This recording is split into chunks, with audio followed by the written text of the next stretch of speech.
Pour moi, ça fait déjà 3 ans que je la fais et c'est un rendez-vous qui est quand même très important puisqu'on a du public qui vient à Pont-à-Mousson et c'est des gens qui sont intéressés. J'ai toujours, comment dirais-je, été dans un milieu où les dames faisaient de la couture chez moi, ma grand-mère, ma maman, etc. Et j'ai toujours baigné là-dedans. Donc c'est vrai que pour moi, c'était quelque chose que je connaissais. Et puis après, bon, bah, on a une sensibilité pour certaines matières. Il y en a qui vont plus travailler le bois après parce qu'ils se sentent mieux avec du bois. Moi, c'était le tissu. On vous trouve où? Alors moi, je suis installé à Metz. Alors comme beaucoup de créateurs, je travaille à la maison en fait. J'ai pas d'atelier, donc je reçois dans mon atelier à la maison. zachary@hotmail.fr.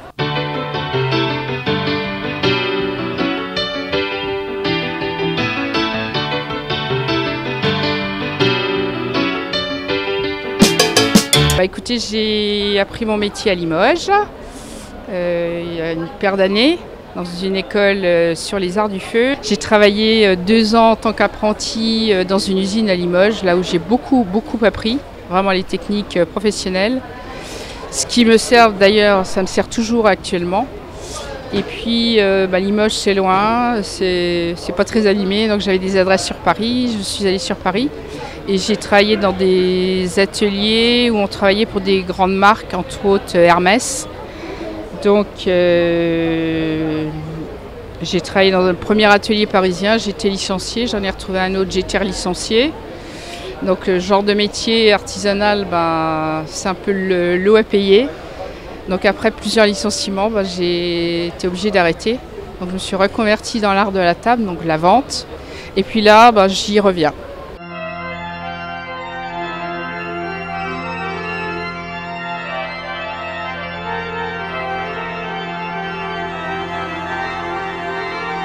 Je me développe un peu tous les ans, j'achète du nouveau matériel, voilà.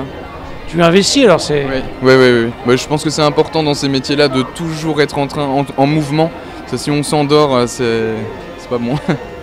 L'année dernière, tu avais un nouveau créneau, cette année, t'en es où? L'année dernière, oui, l'impression. Alors cette année, maintenant, je me lance dans la production de moyennes séries. Donc j'ai acheté du matériel qui date de la première vague d'industrialisation, donc deuxième moitié du 19e, avec des machines qui cousent les livres toutes seules, des choses comme ça, pour faire de la moyenne série un peu dans le goût des Jules Verne, avec ces fameuses couvertures rouges. Tes clients viennent d'où? De partout. Je travaille pour des musées, archives, etc., des particuliers collectionneurs. Tu rayonnes sur la France, l'Europe? Oui, j'ai des clients à Paris, dans le sud, dans le centre, en Suisse. Oui.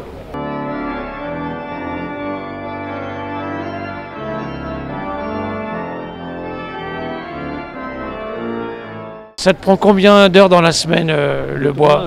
Oh, c'est bien 5-6 heures tous les jours, hein, pratiquement. Tous les jours? Ah, oui, c'est un peu mon dada, quoi. Hein. Mais j'aime bien, j'adore ça. Et en plus, j'aime bien le contact des gens, j'aime bien faire tourner les gamins. Je vais dans les écoles assez souvent, faire du bénévolat, et ça me plaît énormément, voilà. Et aujourd'hui, j'espère bien avoir beaucoup de gens qui viennent tourner, voilà. Des objets nouveaux? J'ai refait quelques trucs nouveaux. Bon, dans tout l'étalage que j'ai là, je ne peux pas vous dire là exactement les choses que j'ai fait. J'ai fait des poupées japonaises, j'ai fait des chats, j'ai refait des petits Pinocchio pour les œufs à la coque pour les enfants. J'ai récupéré, on m'a offert du chêne-liège, j'ai refait des petites coupes en chêne-liège. Et puis là, tous les objets qui sont là, bon, voilà.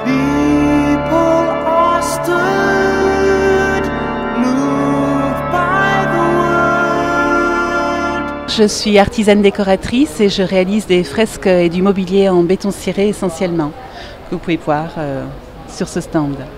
Moi je suis Emmanuel Bourrier, donc je suis photographe et donc je propose aujourd'hui des photographies plus tirées vers l'urbex, sur des endroits un petit peu désertiques et désuets, et la nature.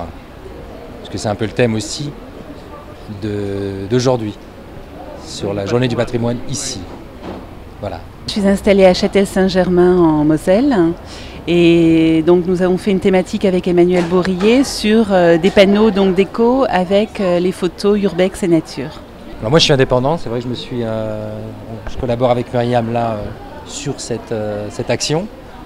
Et puis voilà, donc oui, alors les entreprises, le tout public. Alors moi on peut me trouver donc sur le site mariusoranti.com ou alors sur les pages, sur internet, numéro de téléphone et internet.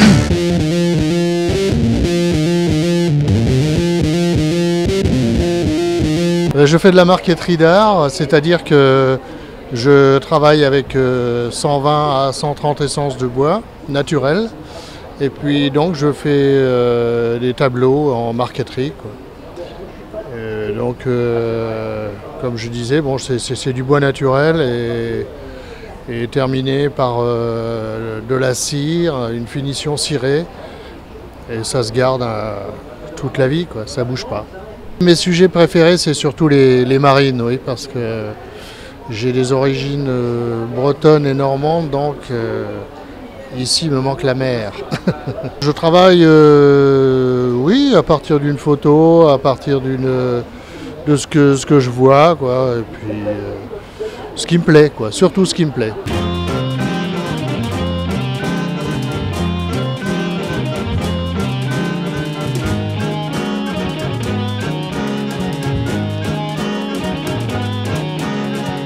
Je donne des cours. Une autre activité, c'est le bouti provençal que je monte en lampe pour un meilleur rendu. On a un effet de contre-jour qui est très intéressant. Chaque lampe, je peux la vendre toute faite, mais je la vends également en kit et je donne aussi des cours. Mes cours sont toujours des stages de 3 fois 3 heures. Il faut 9 heures de cours pour apprendre une technique. Et une troisième activité, c'est les vitraux en tissu. Donc là, c'est de la déco pure, c'est pas de la broderie.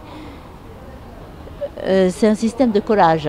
Et les gens viennent avec leur taille de fenêtre, leur idée de déco, de couleur, et ils viennent le réaliser chez moi à l'atelier. Et puis une petite nouvelle activité, c'est que j'ai appris à travailler le fil d'or en broderie. Et j'ai eu l'idée là de le monter en boucle d'oreille. C'est petit, point, etc.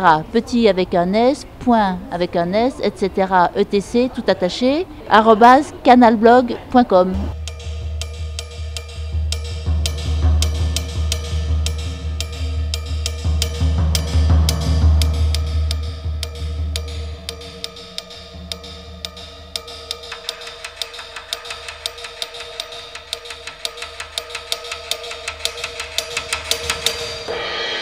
Là, je travaille avec du laiton, vous pouvez le voir, qui est argenté ou doré.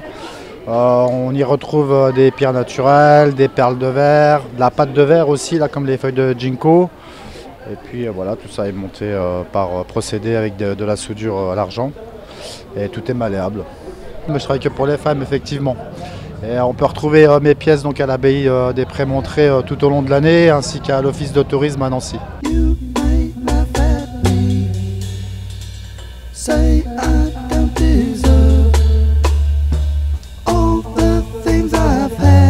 J'ai fait le salon de Verdun la semaine dernière. Ici, je suis aujourd'hui pour les journées du patrimoine. Et puis, ça marche, ça commence. J'ai un gros devis en cours sur une restauration d'une église. Là, c'est en cours de chiffrage. Il faut que la mairie qui s'occupe de ça fasse toutes les démarches d'aide au niveau de la région, au niveau du patrimoine, etc.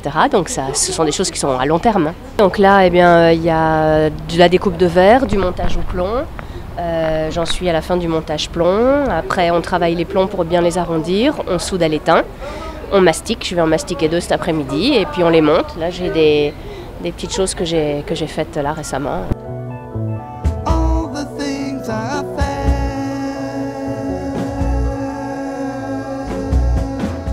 Alors, on assiste à une séance d'hypnose. Qu'est-ce qui se passe sur ce temps? Non, là, c'est une séance de colorimétrie.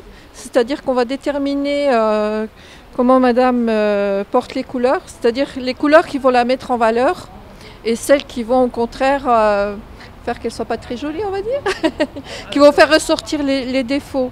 Et en fait, donc là, on va déterminer les couleurs qui lui vont. Donc avec cette palette de couleurs, avec les tests de colorimétrie, c'est-à-dire avec différents tissus, différentes couleurs. Et on va lui donner des conseils au niveau des bijoux, de l'habillement, du maquillage, des couleurs de cheveux aussi. Donc voilà, choix des lunettes aussi au niveau des couleurs et tout, qui vont mettre en valeur la personne en fait. Alors nous, on fait partie du syndicat des couturières. On est toutes couturières en fait, et on fait des retouches, de la confection sur mesure et des créations, oui, des créations aussi. Et on fait aussi donc ce test de colorimétrie, c'est-à-dire de conseil en images, voilà.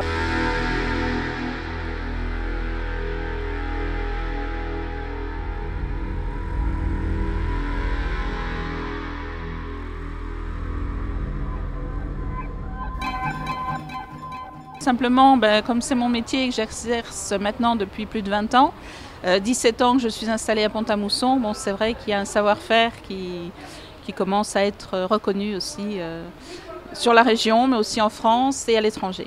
Parce que j'ai des clients en Belgique, au Luxembourg, en Allemagne. Là, nous avons un plat qui est en cours de restauration, qui vient de France, mais qui vient de Corse.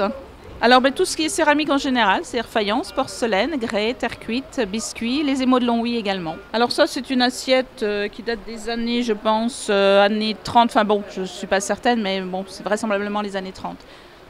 Voilà.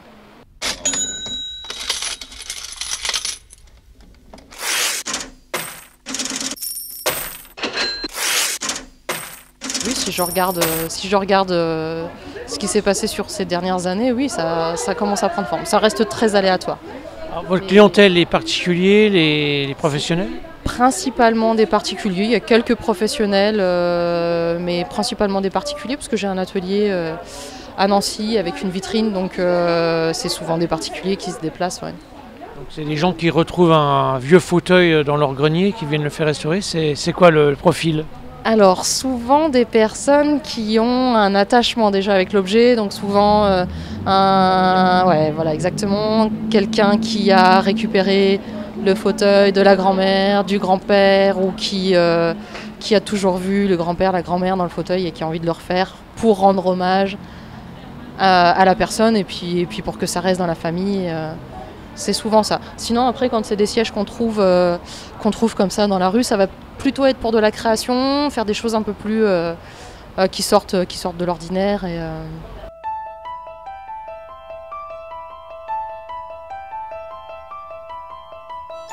Non, moi j'ai fait une école de restauration pour apprendre le métier, donc sur 5 ans, sur Lyon et sur Paris. C'est étonnant, on peut rattraper les tableaux dans cet état là-haut. Oui, c'est pour ça que j'expose des tableaux aussi abîmés pour montrer aux gens que même dans l'état là, on peut faire quelque chose. Alors, comment on fait alors? On raccommode? Eh bien, on met une toile à l'arrière, on double, on arrive à récupérer le support avec une planéité et on arrive à retrouver aussi les couleurs quand elles sont disparues. On est obligé des fois de créer? Ça arrive quand il n'y a plus du tout de peinture. Quand il n'y a plus de peinture, on est obligé de recréer un petit peu, mais ce n'est pas le but de la restauration. Il faut rester fidèle au tableau et à ce que voulait faire le peintre. Question basique, on retrouve un vieux tableau, on vient vous voir, ça coûte cher? Ça dépend du tableau, ça dépend des dimensions. Du temps passé? Ça dépend du temps passé, s'il y a un travail de support, travail de couche picturale, ça dépend vraiment de tout.